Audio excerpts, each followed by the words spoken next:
कि यौमुल फुरकान था वो, अल्लाह ने शानदार फतह दी मुसलमानों को, और इस्लाम की शान शौकत में इजाफा हुआ, मुसलमानों की क़ुव्वत और ताकत बढ़ी। तो लिहाजा जिस साल गज़वे बदर हुआ उस साल से इस्लामी साल का आगाज़ किया जाए, लेकिन इसको भी पसंद नहीं किया गया। फिर एक राय ये आई कि जिस साल रसूलुल्लाह सल्लल्लाहु अलैहि वसल्लम ने मक्का से मदीना हिजरत फरमाई तो उस साल को इस्लामी साल का आगाज़ करार दिया जाए।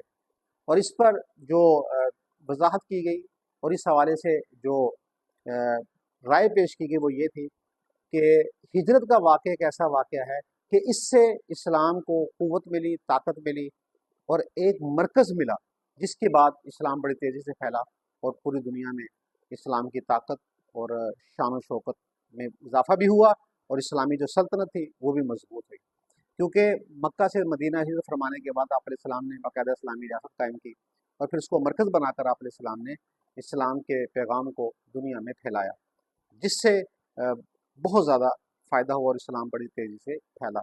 इस राय को पसंद किया गया, हज़रत उमर फारूक ने भी इस राय को पसंद किया। बिल आखिर ये जो हिजरत का साल है उसको इस्लामी साल का आगाज़ करार दिया गया। तो अब ये सन 1447 है, तो इससे मुराद ये है कि आप अलैहिस्सलाम को मक्का से मदीना हिजरत फरमाए हुए 1447 साल हो चुके हैं, और उसमें पहला महीना ये मुहर्रम का करार दिया गया। तो लिहाजा इस महीने से नए इस्लामी साल का आगाज़ होता है और इस्लामी साल की जो बुनियाद थी वो इस तरह रखी गई।